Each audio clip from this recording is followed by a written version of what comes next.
Hey everyone, glad to have you here. If this is your first time, don't forget to subscribe. It helps me bring you more stories like this.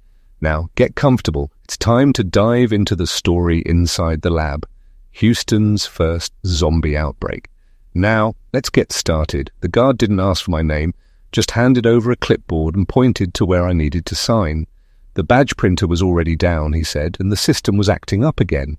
Like that explained the refrigerated trailer humming in the corner of the lot, or the row of empty cars still running with no drivers in sight. I clipped the temporary badge to my jacket, kept my questions to myself, and stepped through the chain-link gate under a floodlight that made the whole place feel staged. The company name had been slapped over with a printed sticker, but the Pfizer logo was still visible underneath, faded but not gone. Inside, the air changed, colder, quieter. Pallets of trial kits stood shrink-wrapped along the cage wall, lined up like they were waiting for someone to admit what had already gone wrong. The intake corridor had been converted badly. Vinyl pop-up rooms stretched along the warehouse floor, each lit from within, numbered, taped, labelled. At Station 7, yellow tape cut diagonally across the door. A clipboard hung beside it with a red clip that didn't match anything else. I checked in at the tablet like I was supposed to, but nobody looked up when I keyed my name. The knightly waved from the dock as if that wave settled things. His vest caught the light, but the eyes above it didn't. Name was Kerr. Said it twice like maybe I hadn't heard him the first time. Told me I was on fridge logs, tablet syncs, and data pools for the overnight. Nothing I hadn't done before. Just not here. Not at this site. His voice was stretched tight like it had been used too often in a room full of people who stopped answering back. Security made slow laps inside the perimeter. The guard didn't speak, just watched. A white box camera scanned the tents and the hallway beyond. The lights overhead flickered like bad nerves. Floor tape tried to keep people moving the right way, but it wasn't made for real chaos. I started with the refrigerators. Each had a sensor puck and a paper log for redundancy because the only thing worse than warm product is arguing about whether it had gone warm. The pucks reported fine. The paper logs were signed by initials I had not learned yet. The freezer room had a metal door with a push handle that stuck halfway through its swing. I opened it, and a dry cloud floated out with the kind of cold that makes rubber hard. Shelves held coolant packs and labelled boxes. Someone had written a smiley face on a box and then crossed it out. At Station 3, a nurse practitioner in a disposable gown adjusted a sleeve on a woman who rested with eyes closed. A drip bag hung idle. The nurse's mask had a break in the elastic that she had fixed with a blue staple. She raised a hand without looking up, a hello that asked for distance. I moved on and kept to my list. The tablets for data pools sat in a rolling rack pointing inward like birds on a wire. Each showed a dashboard with green and grey blocks, timestamps rolling forward. I connected the cable to the first one and watched the progress bar inch in the polite way progress bars inch. The room beyond the row of pop-up doors glowed with different light, more clinical. A biologist in a lab coat stood with his back to me, shoulders drawn, gloved hands resting on the lip of a stainless cart. He did not move for a long time. Kerr leaned near my shoulder without warning. He smelled like coffee gone old. He asked if I had done trial sites in spring. I shook my head. He nodded like that was data too. He told me the drug name again, and the talking points we were supposed to remember, in case anyone from outside asked questions. Symptom mitigation, aggressive antiviral profile, monitor for rebound. It sounded like someone had written lines for a person far above this floor. The security feed ran on a monitor mounted to a column. 4 squares, 4 angles on the same problem. Square 1 watched the intake corridor. Square 2 watched the pop-up rooms. Square 3 watched the cage and the pallet doors. Square 4 watched the double doors at the back, the ones with the red exit sign above them like a promise. I checked the time stamp on each and matched it to the tablet clock out of habit. A minute drift on one. I tapped the screen and brought it back in line. The nurse at Station 7 was not a nurse. He wore a gown and a mask and the kind of stare that suggests a person has been told to do more than he has been trained to do. The clipboard said, "Trial patient 004. The red clip tried to make that number into a warning. The person inside the tent lay flat. The monitor on the cart read a line that did not waver. In school, they tell you what a flat line means. In life, you learn that not everything listens to school. I moved my eyes away, and I still saw the line. At 9:20 p.m., the radios began to fail in a polite way. Long delays in replies, then clipped answers, then static with words inside it that did not belong to us. Security asked for a reset of the repeater, and Kerr said he would get to it after intake. I checked the fridge log as if that would hold the roof on. A forklift beeped and then stopped where no one could see it. The white box camera watched the doors without blinking. I did the next thing on the list. Data pull, cross-check, note the time. Tick the box. Busy hands have a power.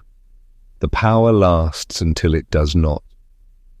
The woman at Station 3 opened her eyes and closed them again, like a person waking on a bus at the wrong stop. The nurse whispered to her in a voice meant for calming. Shh. He did not answer. I moved across the line of tents, cables underfoot, the sound of rubber soles on concrete like paper tearing far away. The biologist left the lab space and came into the warehouse light. He was in his 50s, hair grey where it showed behind the cap, eyes red in the way that comes from ours and from screens. He introduced himself as Dr. Roth and then asked for my first name as if collecting one more data point. When I said Miguel, he repeated it softly, as if checking the feel of it. He asked when I had last worked a trial where the drug outpaced the symptoms. I told him the truth. I had never seen that happen. He did not smile. Kerr got a call from someone whose name he did not put on speaker. He walked toward the cage, talking in that taut voice people use when the person on the other end outranks them. The guard at the cage slowed near him, then kept moving, eyes on the loop like rails hold a train. I stood near the monitor and watched the 4 squares. In Square 2, Station 7's tent flapped slightly. No one had touched it. Dr. Roth stepped to the monitor and frowned at the time drift I had already fixed, which made him look at me and then at the tablet rack. He asked if I could show him the overnight logs for 004 without taking the station offline. I said yes, because I believed it. I slotted the tablet for Station 7 into the pool and tapped through the consent flags. The screen fought me with a prompt about connectivity. Then it gave me the graph.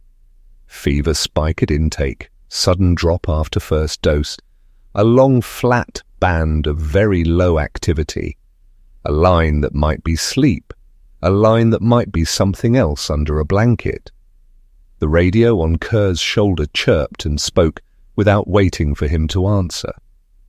A voice not quite steady said that the ambulance at the south gate had turned around. A second voice under the first said something about the main hospice. It told diverting everything. The word divert had a thick sound that stuck in the air. Kerr told the person to repeat the message, then walked toward the double doors with long strides, like the distance itself was a problem he could solve by length. I did not want to look at Station 7 again. I looked anyway. The tent flap moved again, a slow draw inward, then a release. Like breath if breath were a hand, the monitor for 004 kept the flat line that people draw when they are being dramatic about endings.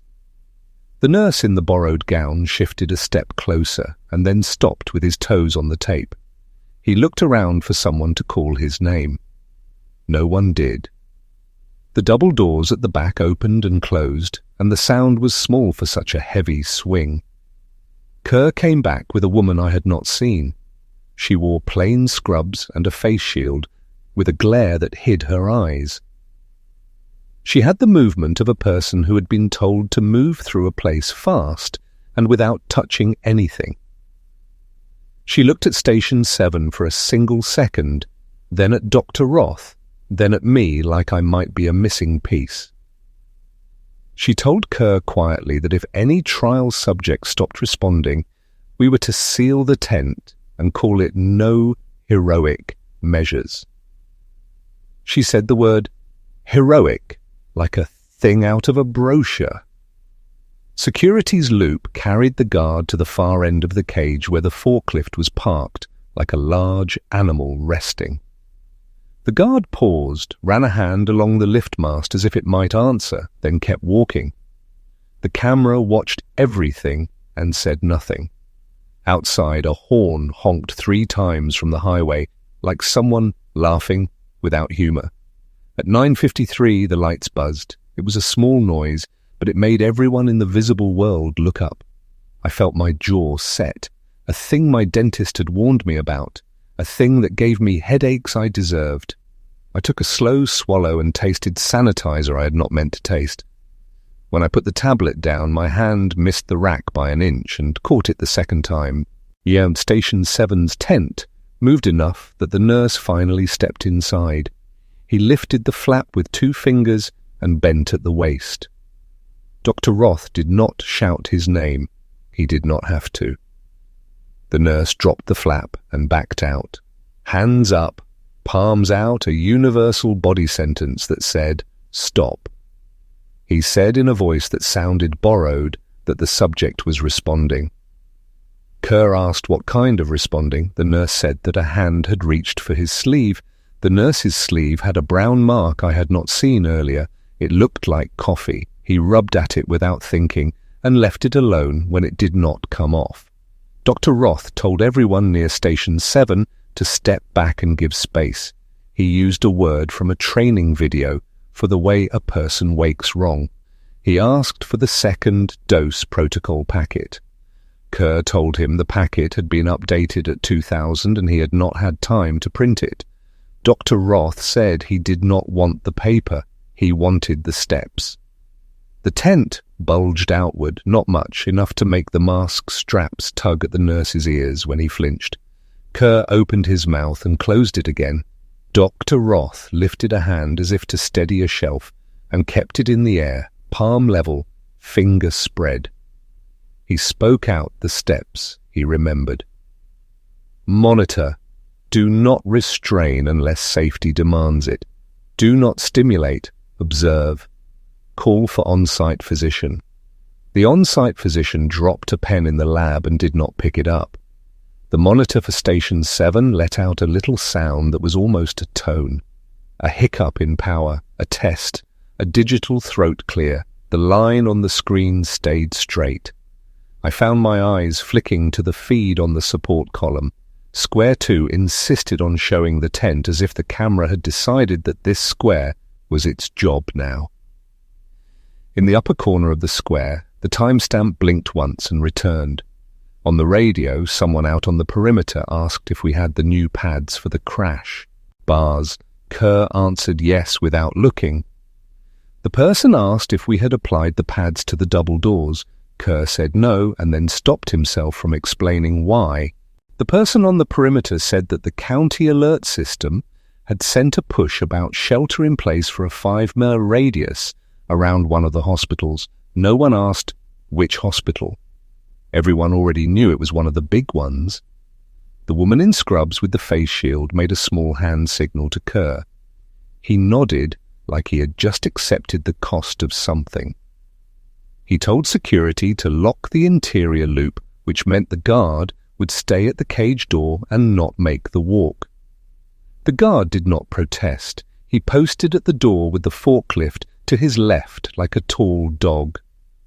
At 10:06, Station 3's woman sat up in a single motion that did not match the last hour of her life.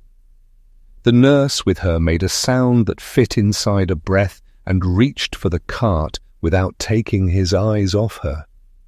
She turned her head like a person smelling the first rain. Her eyes did not look at faces, they looked just to the side of faces. She opened her mouth and did not speak. The nurse set his hand flat on her shoulder and did not push. She turned her head like a person smelling the first rain. Her eyes did not look at faces. They looked just to the side of faces. She opened her mouth and did not speak. The nurse set his hand flat on her shoulder and did not push. Dr. Roth did a thing with his feet that moved him closer to Station 3 without appearing to move at all. He spoke the woman's name. She did not respond. He told the nurse to keep his hand where it was and to avoid close contact with the mouth and the hands. He spoke the cautions like he had said them before. The woman turned her head toward the sound of his voice and then pasted it, tilting to watch the ceiling light, as if the filament held a message. There is a special kind of quiet in a warehouse when people who know how to be loud choose not to be. The forklift did not beep. The dock door did not roll. The guard did not clear his throat. I could hear the air handler swish out and then in again, a long breath stolen from the world. Somewhere in a tent, a drip bag ticked. Station 7's tent did not bulge this time. It collapsed. The poles bowed inward and the flap fell open and a shape pushed under the edge with a steady slide, like a person crawling under a bed. The nurse jumped backward and crashed into the cart. The cart bounced, drawers rattling. A hand appeared, palm grey, nails white like chalk, knuckles nicked. The hand found the floor and bore weight. The rest followed. No one screamed. Everyone made small sounds that would be hard to repeat on purpose. Kerr took 2 steps forward and 1 step back. Dr. Roth said the word stop in an even tone and held his hand in the same flat shape. The thing on the floor looked like the subject. It wore the subject's hospital gown and the subject's wristband. It did not look at our faces. It looked at the edges of us, the outlines. It moved with a hesitation that was not weakness. It moved like a person watching a film of the room and trying to match it. The guard unholstered his sidearm like a man who had paid attention in training and had not expected to use it tonight. Kerr said, "Not inside, not inside." In a low rush, the guard lowered the barrel without lowering his arm. Dr. Roth stepped sideways, slow as if trying to block the thing's path with his attention. The thing's head tilted, its mouth opened a little. Nothing came out. The nurse, who had gone into the tent without permission, began to say the subject's number. He got to the first 0 and stopped. The thing on the floor placed a hand under its chest and pushed itself up. When it stood, it did not loom. It just rose like a person learning gravity for the first time. The red clip on the clipboard at Station 7 seemed bright in a way it had not before. Kerr spoke to the guard in a voice for simple machine, as he told him to bring the restraint pole. The guard took 1 step toward the cage and then corrected to the cart where the pole leaned. He lifted the pole and extended it until the loop at the end opened like a letter O. Someone was about to speak. He moved in a wide arc. The thing on the floor tracked the motion with its chin, not with its eyes. A radio crackled and blared another building's conversation into ours. In that noise, a person, far away, named a street we all knew and told someone to block an on-ramp. Dr. Roth raised his hand higher, palm forward, and said the subject's number like a person coaxing a child away from a wire fence. The thing's mouth opened further. A brown string hung on its lip, and it did not feel it. The first lunge in real life is always smaller than in movies. The thing moved enough to break the range that felt safe, and not enough to warn anyone who had not been watching closely. The guard's loop found a shoulder and tightened. The thing's arm twisted in the loop, bones moving under skin like knuckles in a pocket. The guard set his feet. The pole bowed. The woman at Station 3 began to stand up and did not stop at standing. She kept rising until she reached the edge of the bed and then did not see the edge. She stepped with an ankle that should not have held and made the little sound of a sock sliding on plastic. The nurse spoke her name with a question mark that had a lifetime behind it. She took another step. Kerr yelled for the tent zips to be sealed.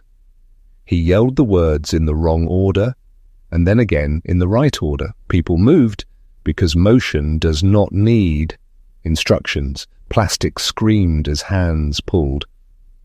Dr. The Roth pointed at the corridor door and told someone to alert the outside team that this building was going to lock down. He did not ask permission. The thing in the loop leaned into the pressure like a person leaning into a familiar wind, and the guard's heels slid an inch on the concrete. The forklift suddenly became important. I stepped toward it without thinking, because distance is a tool and mass is a tool, and I needed both.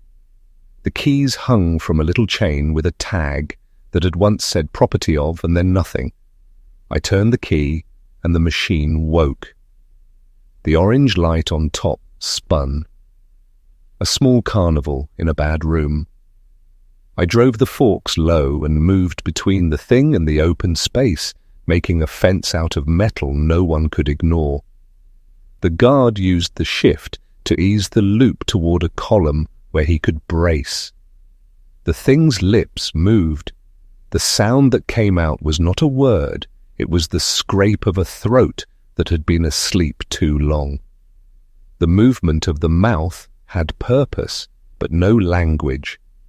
The woman from Station 3 reached the end of her tent and pressed her face against the mesh like a child at a window. The nurse backed away without turning. His hands opened and closed without grabbing. He said, "Stay back," in a voice that trembled only once. She watched his lips and stepped toward the zipper. Dr. Roth told me to hold the forklift where it was and not to edge forward, as if he had seen me thinking about moving that extra inch. He spoke with the certainty of someone who had practiced the picture in his mind. The guard tightened the loop another notch. The thing's skin pinched under the band and did not blush or blanch. It stayed the same grey that made the blue wristband look vivid. Kerr got the interior doors sealed. The crash bars took the pads like a belt cinches after a big meal. The woman in scrubs with the face shield signaled to someone behind her and then handed me a pair of nitro gloves she had not put on. My fingers stuck a little as they went in. I blinked hard and brought the forklift to a full stop so the light would stop spinning. The radio finally delivered what everyone feared, a shelter in place, order full. For the entire block, strict limits on movement and a blunt warning that emergency crews would not enter without clearance. Nobody quibbled over grammar. The message carved silence out of the room. Dr. Roth fixed on the column monitor, square 2, just as every tent quivered, though no vent had cycled. At Station 3, the nurse pinched the zipper, unsure whether to seal it or flee. The woman inside cocked her head, copying some half-remembered gesture from a life she no longer owned. Kerr muttered that the sleepers had to be relocated, but Roth overruled him. Any stampede would teach the virus more than it taught us. A low groan rolled through the ceiling as mains power failed. The building folding onto generator without missing a beat. Lights dimmed, tablets lost signal, and the forklift's beacons slowed to a tired spin.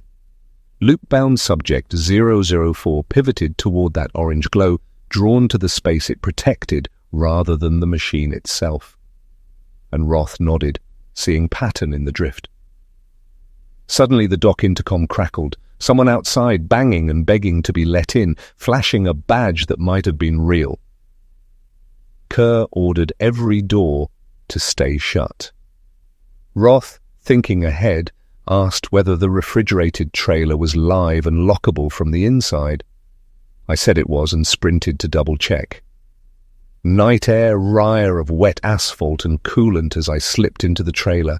Frost clung to the seams. The emergency release cord hung free and the latch clicked true. Enough cold space for 20 uneasy souls. Back on the floor, the banging had ceased, but tension spiked. The guard holding 004 trembled from fatigue. The woman in Station 3 inched the zipper up and down like a child testing a forbidden drawer, while her nurse looked to me for help only I couldn't give. Roth tried coaxing her with familiar names. She was already standing before he finished the list. Metal shrieked at Station 7 as a frame collapsed. 004 wrenched free loop, slipping to his forearm. He veered for the corridor until I eased the forklift forks down, blocking the G key. Apal Roth murmured that this strain respected edges. So Kerr and the guard steered 004 along the wall, coring him with lines instead of force. Then a lab tech in a white coat bolted from the hallway, rattling every crash bar he could reach until Roth calmed him by name. Seconds later, the radio gifted a single clear directive. Hospitals swarmed by waking coma patients. All sites must secure subjects and hold position. With straps and zip ties, we anchored beds to floors, while the on-site clinician pressed pallets strapping into my hands. Her quiet competence steadied everyone more than any speech. The doc reported fresh pounding at the sideman door. Someone insisting his wife had taken the shot and now wasn't right. Kerr refused entry. Roth proposed a compromise: open the outer gate, screen the man in the yard and stash him in the trailer if he passed a quick visual check. I watched from the inner door as the gate motor groaned open. A lone figure shuffled under the floodlight, clutching his chest. He pressed a steady hand against the glass. No bracelet, no lesions, just desperation. We slid a mask and water through a narrow gap, directing him to wait in the softly humming trailer. As the latch sealed behind him, nobody said the word hope aloud. Yet the shape of it hovered over the corridor, fragile as frost. Kerr opened the door as if it had teeth. He handed the mask and the bottle through with his arm extended to full length, and he closed the door with a click that satisfied him. The man put the mask on and walked to the trailer without being told twice. He climbed inside and sat on a crate near the entrance like a passenger, waiting for a ride he had not paid for. He kept his hands where we could see them.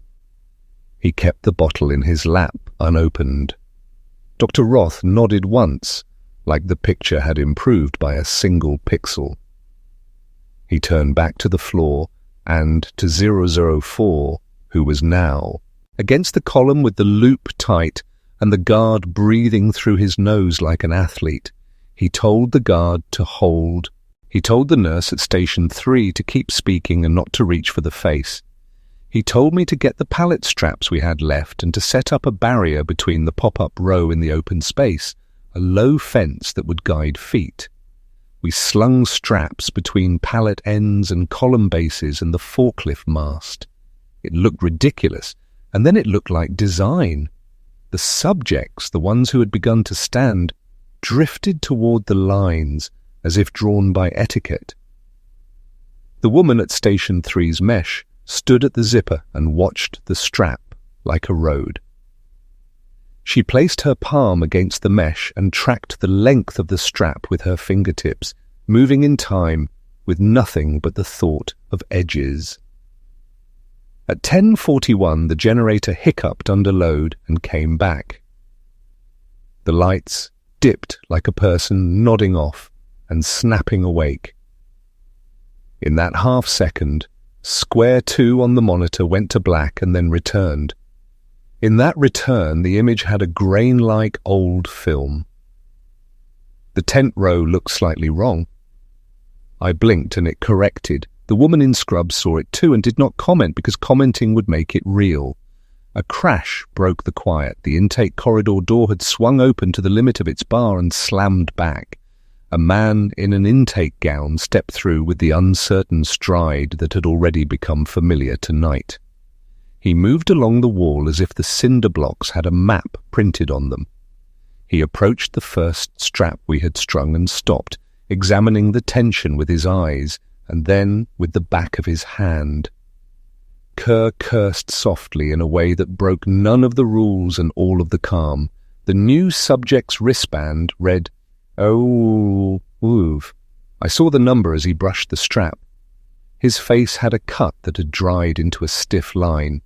He leaned into the strap and then backed away and tried the gap between the strap and the pallet.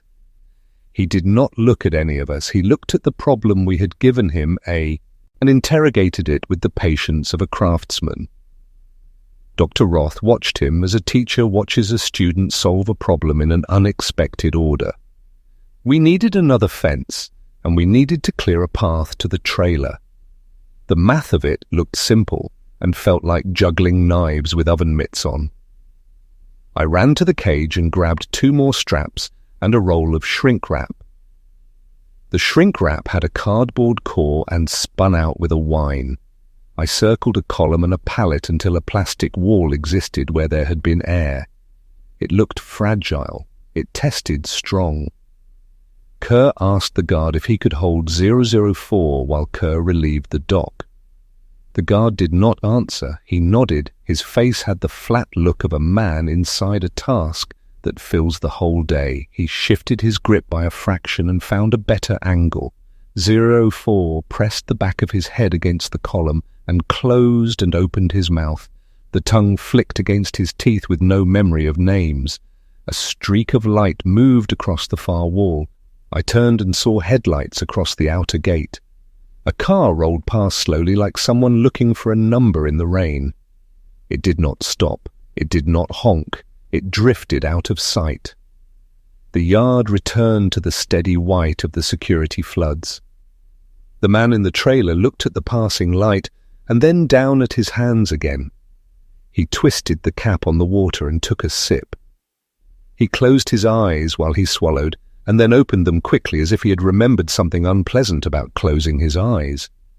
The woman in scrubs approached Dr. Roth and spoke low. She said we had to consider that the antiviral was not suppressing the progression, but giving the progression a predictable path. She said her notes showed an onset rhythm after dosing that tracked with the reanimation we were now seeing. She said it without drama and without apology. Dr. Roth listened and then nodded. He did not agree out loud. He did not disagree. He adjusted the plan inside his head where plans live. Station 5's subject stood and took 2 steps and then stopped at the first strap like a person who had walked into a low fence at night. He traced the line with his toe, then changed direction and found the next strap. He walked the perimeter like security, not like prey. The nurse assigned to him called for help without raising his voice. He held his palms out and gave ground inch by inch. Dr. Roth told me to take the shrink wrap and the straps and to build a channel from the pop-up row to the inner yard door. He said if the worst came, we would move people through the channel into the trailer in small groups. He said the word people, not subjects. It mattered. I nodded and ran again, the roll of plastic squealing like a violin bow pulled the wrong way. I made a hallway. I set the forklift at one end as a gate and a pallet at the other as a backstop. I wrapped plastic from mast to column to pallet, layer over layer, until the sheet went opaque. I left a waist-high gap where we could look and speak and pass things through. It felt like setting a stage in a play written too fast. Kerr checked the tension with a practiced hand and gave me a short nod that warmed me more than the coffee in the break room ever had. The banging returned at the man door by the reclaimer tank. It had a wet thud this time, not knuckles, but shoulder. Kerr told the doc to hold. The doc said the person outside was making words, but the words did not sit in a sentence. The doc asked if he should talk back. Kerr said, "Yes, talk. Keep talking. Keep the person on the other side talking." He said it for the person outside and for the person inside who was hearing his own orders and finding them good. The man in the trailer shifted on the crate and stood and sat, again as if deciding which pose made him feel least like a problem. He lifted his bottle and then put it down. He looked through the open trailer door at us and then at the concrete under his shoes, like he might read the weather in it. He did not call out. He was giving us his patience because he wanted ours. A sound like wind in a flute came from Station 7. 004 had made it. A whistle between teeth. The guard flinched at the unexpected noise. The loop slipped a fraction. 004 turned at that exact moment toward the gap in the straps between the forklift mast and the column. I dropped into the forklift seat and inched forward to kiss the mast against the column base, removing the gap. The machine's fork made a dull note against concrete. 004 paused, head leaning to the side as if listening for the note again. Dr. Roth breathed out once in a way I could hear. He said, "Good." He said again that edges and rails mattered. He told the nurses to step away from the subjects and to speak from behind the straps. He told the guard to hold, and he told Kerr to gather everyone not assigned to direct restraint and to move them behind the channel. He told me to stand at the inner door again and watch the man in the trailer for changes. I did. The man in the trailer had taken off his cap and put it on his knee with the bill pointing at the door like a compass needle. He rubbed his thumb along the seam of the cap and watched the line where the yard light fell across the floor. He asked through the open door how much longer this would take, and I told him the truth. I did not know. He nodded like a person nods when choosing to trust a stranger instead of the night.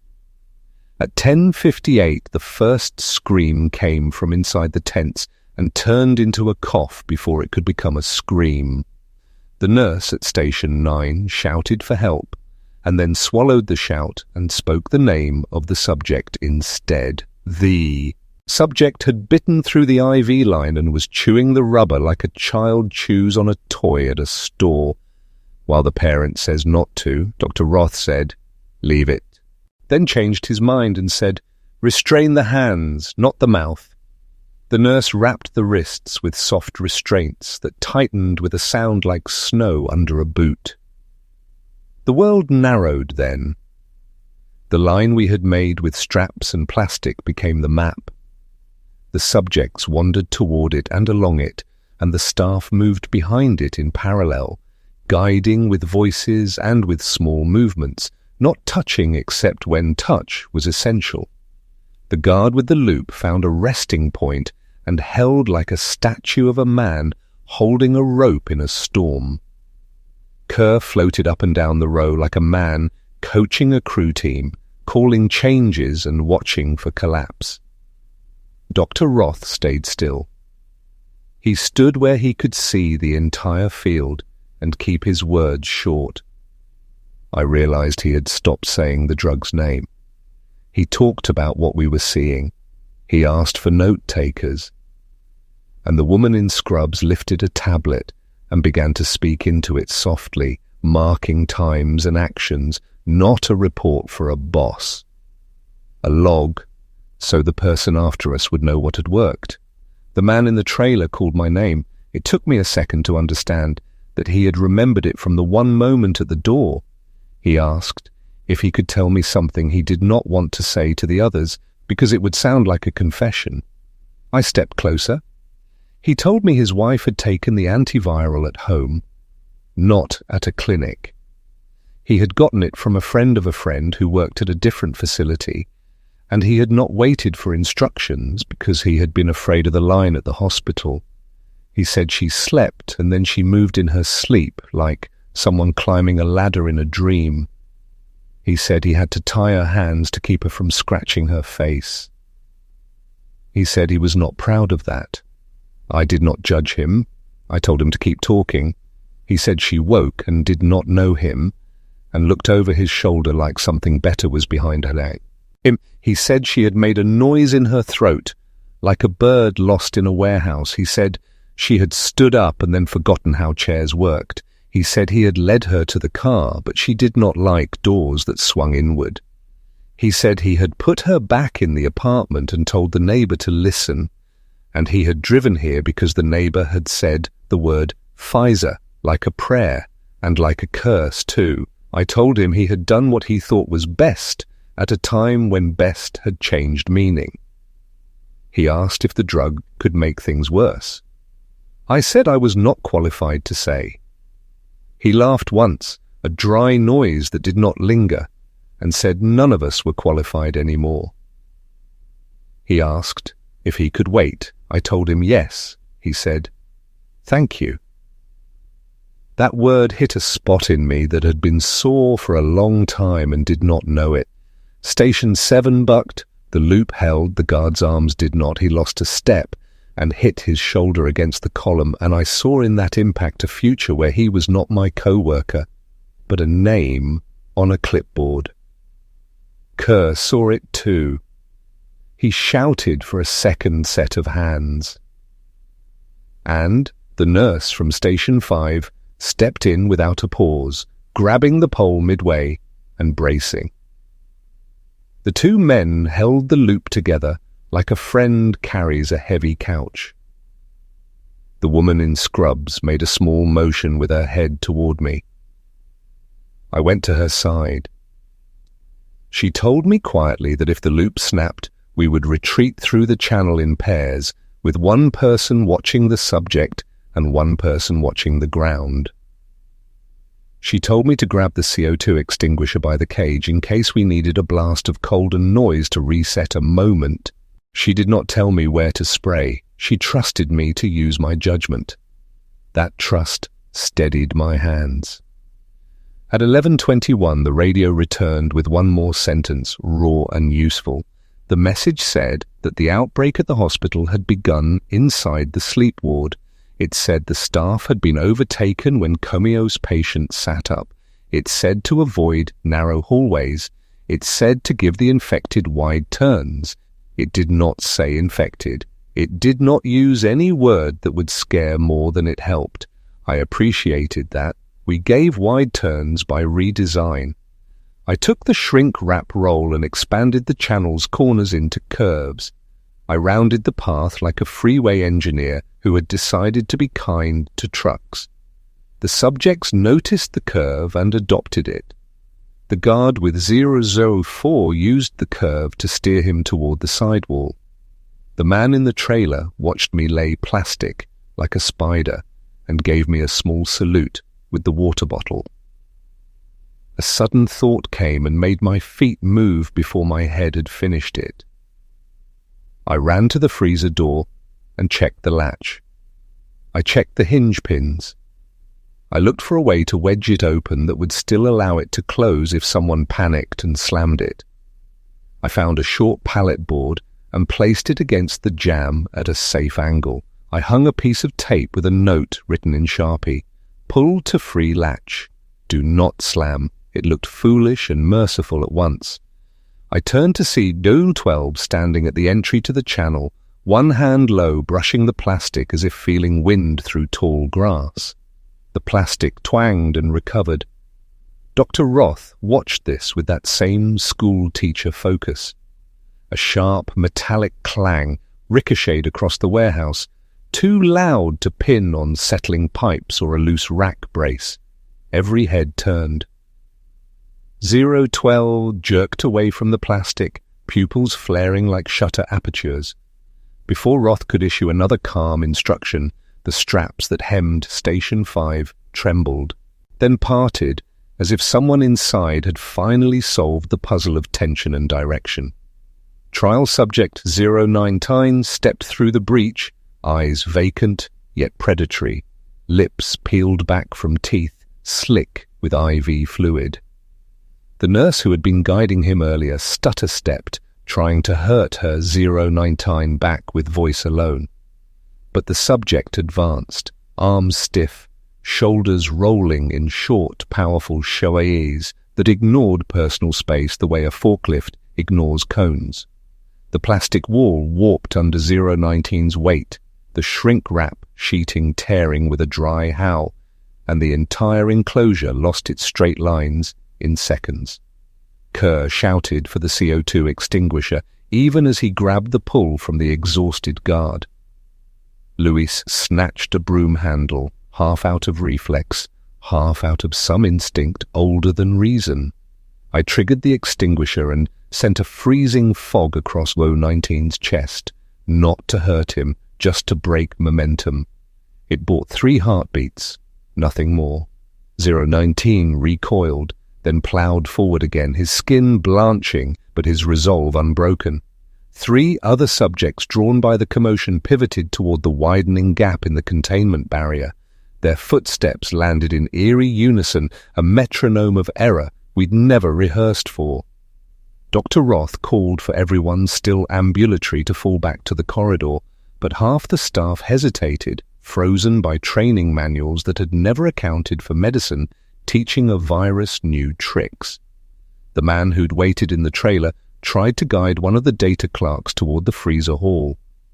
Mid-stride, the clerk's knees buckled, and he pitched forward, vomiting a ribbon of bloody mucus that steamed on contact with the concrete. His badge bounced once, then lay still. Lights dimmed as the generator outside coughed. The yard flood lamp winked out entirely, plunging the back half of the building into shadow, broken only by the forklift's rotating beco. Panic spread faster than any pathogen. People scattered, some for the freezer door I'd prepped, others for the dock that was already compromised by smoke-tainted air. Roth grabbed Kerr by the vest and shoved him toward the freezer, barking that leadership belonged where the survivors would be, not where the variables had won. Kerr didn't argue. He was too busy counting heads and subtracting losses he couldn't prevent. Overhead, thunderous footfalls pounded the sheet metal roof. The mezzanine glass, already spiderwebbed, finally surrendered. 2 figures, maintenance techs from the day crew, now grey-skinned and twitching, dropped onto the pallet stacks in a cascade of broken safety glass. One rolled off the shrink-wrap tower and landed hard, snapping a femur backwards with a wet crack. The injury slowed him, but did not stop him. He began dragging himself, hands clawing for the nearest living ankle. Luis jabbed downward with the broom handle, pinning the crawler's shoulder long enough for the nurse beside him to clear the path. The smell in the air shifted, a hot iron tang that meant blood volumes out of proportion to the cuts we could see. Another nurse, Marissa, the youngest, screamed when subject lunged, teeth closing on the fabric of her sleeve. She yanked free, but a fine spray of arterial red painted the front of her gown. Subject 021 swallowed, blinked, and tightened his grip with surprising precision, pulling her backward into the tangle of ruptured plastic. She didn't disappear from sight. The plastic wrapped her like cellophane around cut flowers, her outline thrashing until it sank to the floor. I reached the freezer door ahead of Kerr and Louise, slamming the pallet board aside and holding the latch while 6 staffers and the trailer man rushed inside. Cold air billowed out, frosting the edges of my gloves. Roth waved for 2 more, but the guard with the restraint pole was still wrestling subject 004, whose fixation on the forklift mast had mutated into something harder, more deliberate. The subject bent the looped pole bar, toward the guard's face. Cartilage popped where fingers met steel. Kerr sprinted back, tackled the guard clear, then yelled for me to close the freezer. I hesitated, counting silhouettes still outside. Yet the sound of gunshots, security sidearm, desperate and late, made the decision for me. I pulled the door until the latch clicked, then wedged the board across the jamb from the inside. 15 of us huddled among pallet racks of antiviral vials, breath clouding in front of flashlights salvaged from the dock. Someone sobbed into gloved hands. Someone else recited quiet prayers that misted mid-sentence. The overhead lamp flickered, starved for generator voltage. Kerr ordered silence and ran quick head counts, voice edged with the brittle calm of a man who knew numbers could still shrink. Roth crouched near a vent grill, listening for changes in the room tone, a sudden hush too complete or a new scrape that announced uninvited entry. Every so often, a muffled impact rattled the freezer wall as though the building itself were exhaling wrong. Luis peeled off his hoodie and wrapped it around the guard's broken hand, cinching a length of tape as a makeshift splint. The guard winced but kept watch on the door, pistol wobbling in his good hand. The man, whose wife was quarantined at home, slid down a stack of coolant packs and stared at nothing, lips counting seconds in a private ledger. The trailer's diesel hum outside faltered again, sank, then caught. Each stutter hammering home how thin our margin had become. Through the thin gasket seal I heard a chorus growing, not screams, not howls, something closer to a crowd chanting out of sync. Syllables mashed into low, guttural surges. Roth put his ear to the metal just long enough to blanch. He whispered that the subjects had begun echoing each other, maybe passing information the way flocks trade direction mid-flight. Kerr asked what that meant for us. Roth answered with a question of his own. How fast could we evacuate through the roof hatch above the freezer if the main room failed entirely? No one had measured the ladder or tested the bolts. A dull boom shook frost from the ceiling struts. The forklift battery must have detonated under stress. Or maybe a stray round found its core. The light bars finally surrendered, plunging the freezer into near darkness, broken only by a single emergency LED over the egress panel. Its glow too weak to show faces, strong enough to cast nervous shadows in every corner. I felt the hum of the compressor fade to silence. Warm air from the warehouse leaked through micro gaps, tainted with the coppery perfume of mass panic.